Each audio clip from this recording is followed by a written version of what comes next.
Los Angeles is running out of space, and Barrington 1503 is rewriting the rules of urban living.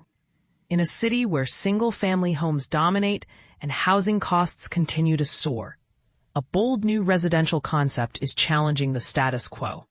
But here's where it gets controversial. Instead of building fewer, larger units, this project packs in more residents, without sacrificing comfort or community. Designed by the California-based architecture firm LOHA, Lorcan Earlyhe Architects, Barrington 1503 is a co-living development that reimagines how people share space. Located on a rectangular plot in West Los Angeles, the complex spans 24,200 square feet, 2,248 square meters, and is composed of 4 interconnected structures. These volumes are arranged around a central, open-air courtyard that serves as the heart of the community. The exterior of the building features a sleek, modern aesthetic, with charcoal-toned aluminum panels and textured plaster finishes. Inside, the 4-story complex houses 18 fully furnished apartments, each containing 4 to 5 bedrooms, adding up to a total of 79 private sleeping quarters.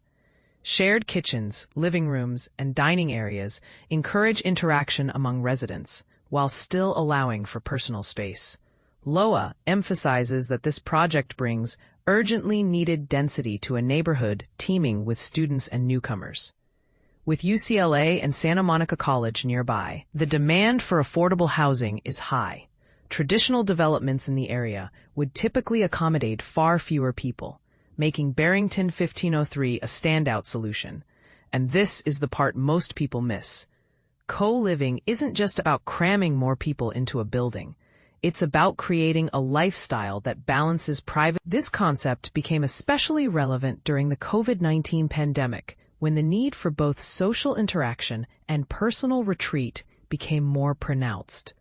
The building itself resembles a cube that's been sculpted into 4 distinct volumes. These are connected by white-railed exterior corridors and staircases that weave through the site, catching dappled sunlight and encouraging spontaneous social encounters. These walkways aren't just functional, they're designed to foster community. Each apartment includes a kitchen, a shared living area, and multiple bathrooms, ranging from 2 to 4 per unit.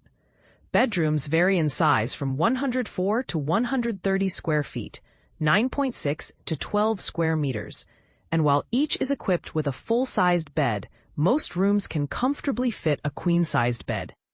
The units are open to all residents, not just students, although the layout is particularly appealing to younger renters. Here's a twist that might raise eyebrows. Unlike conventional American rentals, tenants here lease individual rooms and are matched with roommates. This flips the usual model, where groups of tenants rent an entire apartment together.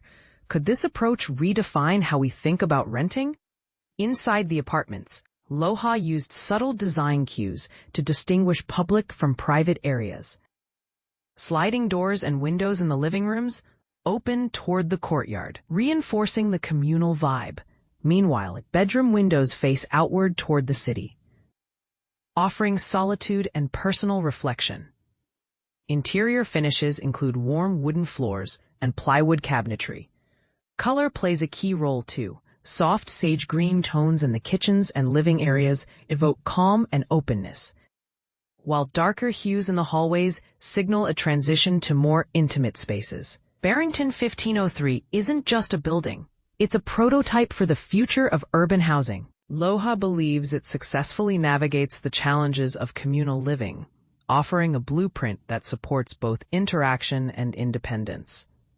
The project stands as a compelling example of how architecture can respond to social needs with creativity and precision.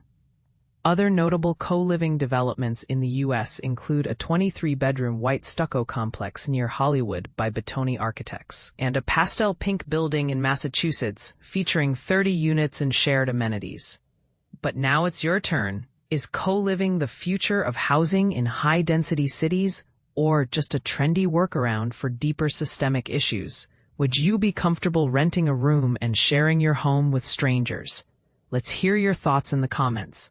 Whether you're all in on communal living or think it's a step too far.